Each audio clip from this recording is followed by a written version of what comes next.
Hey, what's going on, everybody? Commander Crane here, and we are back with another standard deck tech. And today we're going to be talking about Budget Selesnya Toxic. I'm very excited to bring this list to you. As always, at the end of the video, let me know in the comment section below, what do you think about the list? Is there a card that I definitely should have included that I did not? And let me know in the comment section below. Also, if you have any suggestions for upcoming standard or pioneer or modern videos, I always look at the comment section, and most of the time I include decks that people say in the comment section below, and we feature them here on the channel. So just let me know in the comments. Okay, so standard. We've been doing a lot of standard here on the channel recently, and Budget Selesnya Toxic is I think the second deck we've done that's budget for standard, just because a lot of local game stores are starting to do standard, and I wanted to feature more decks on the channel so that way people who maybe want to play some standard but don't want to put a ton of money into their decks can play standard and have a pretty good shot at doing well at their local game store. So let's go ahead and hop into here. So obviously Toxic, it's going to be featuring a lot of cards from new Phyrexia All Will Be One. So these are some of our early plays that we're playing. We're playing 4 Crawling Chorus, 4 Jawbone Duelist, and 4 Slaughter Singer as our early drops. So Crawling Chorus is just a really efficient 1/1 Toxic 1, and then when it dies, make a 1/1 Might with Toxic 1, and it can't block. Card's just extremely efficient. Jawbone Duelist is very, very good. I must say, whoops, I accidentally skipped to the next slide there, but Jawbone Duelist is very, very good. I did not think the card was really that strong. I thought it was just, whatever. It's just a fencing ace with the new, mechanics stapled onto it. This card is very, very good. I would say most of the time when you actually take out your opponent, it's going to be with Jawbone Duelist. The card is really good. It has double strike, so that means it's kind of like Toxic 2 in a way, which is really, really good. So definitely a big fan of Jawbone Duelist. We're also playing 4 Slaughter Singers, 2/2 with Toxic 2, and then whenever another creature you control with Toxic attacks, it gets +1/+1 until end of turn. So obviously, being able to curve into Slaughter Singer can be really, really good. We go like Crawling Chorus, then we go the Duelist, and then we go Slaughter Singer attack, boom, they get +1/+1. They're really, really good. The 2 drops in this deck are extremely strong, and I'm definitely a big fan of them. Next slide here is pretty much the rest of our Toxic creatures that we're playing. So we're playing 4 Annex Sentry. Essentially, it's like a Brule Cathar with Toxic for our deck. Yes, it only hits things with mana value 3 or less, but you want to know what? That's every single early play, and for some decks, it hits their entire deck, which is pretty sweet. It's also a 1/4, so it's a little trickier for our opponent to take out the Annex Sentry, so definitely a big fan of that card.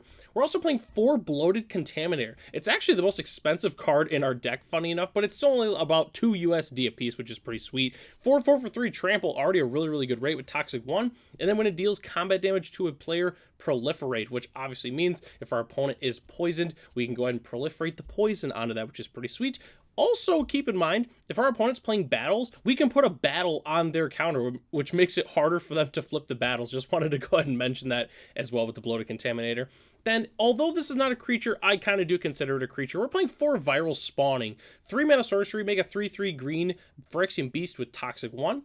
And then, as long as an opponent has 3 or more poison counters, and this is in the graveyard, it has flashback 2 and a green, which means we can just cast it again and then it's exiled. So it's kind of like 2 3/3s with Toxic 1, just in one card, which is just really, really good. So definitely a big fan of Viral Spawning in general. So those are our main creatures that we're playing.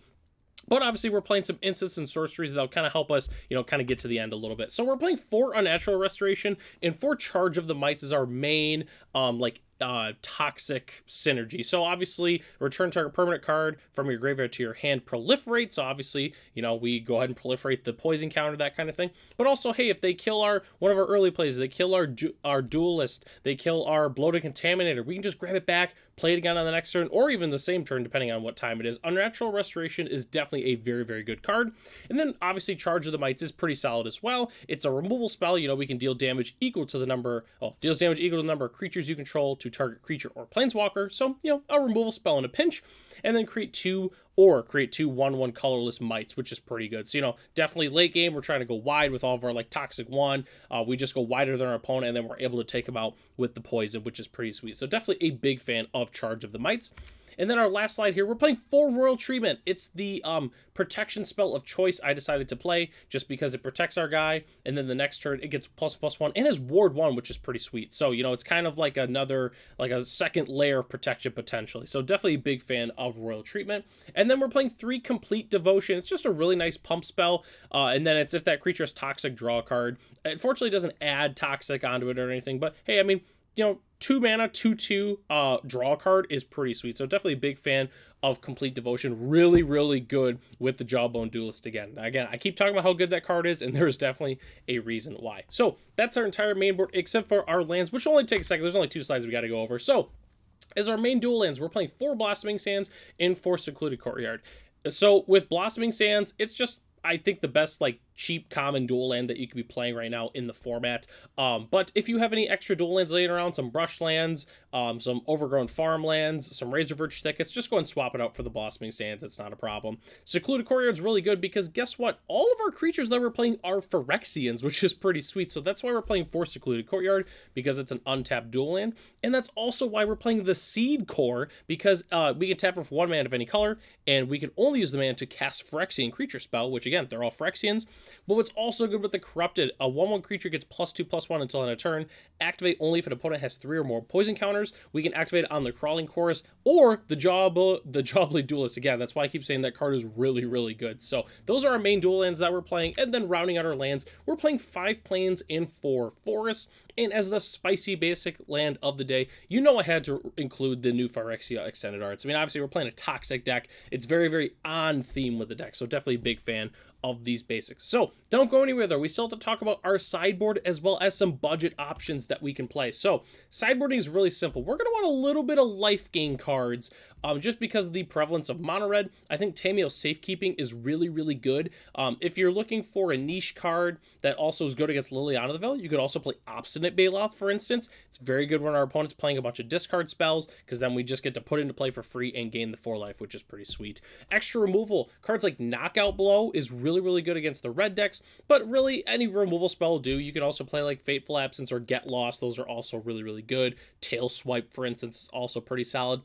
And then we're going to want some extra protection spells. Again, Tamiyo's Safekeeping is kind of like, you know, 2 birds with 1 stone, but you could also play a card like Tyvar Stand 2. Tyvar Stand is also very, very good. Not that our opponents are playing a lot of like board wipes that like destroyer creatures like Depopulate. If they are though, it's pretty sweet because then we can keep one of our creatures around after Depopulate, which is pretty sweet. So, and the last thing we have to talk about is the upgrade options, which is pretty simple. Obviously upgrading the dual lands and the utility lands. So that means putting in like a Ganjo, for instance, or Beseiju, some better dual lands, that kind of thing.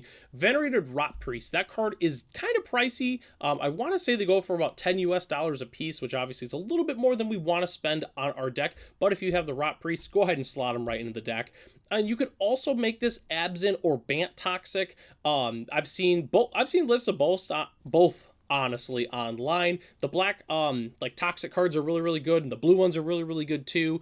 So it's kind of up to you for the most part. And I also figured I'd mention, I've seen a lot of different toxic decks online. I've also seen people play like Golgari Toxic, for instance, and I want to do green-white because I really, really like the Jawblade Duelist, which is pretty sweet. And the one thing I want to mention too is this list, if you want to purchase all the cards for it, including the sideboard, is only $30 US. This deck is extremely cheap. Most of the decks that I feature here on the channel, at least the budget decks, you know, we try to keep it under a certain price range. But for the most part, the standard decks I'm building, I'm not really trying to meet a cap or anything. I'm just kind of building a cheap deck, and then the price is kind of the price for the most part. I just wanted to go ahead and mention that this deck's only $30. It's definitely good if you're looking to just play F&M or any weekly standard events at your local game store. This would be a perfect deck for you if you love, you know, Infect from the past, or if you just like green-white aggro decks. This is definitely the perfect deck for you. So, all right, well, that takes us to the end of the video. Let me know in the comment section below, what do you think about the list? What's your favorite card? Is there a card that I didn't include that definitely should have been?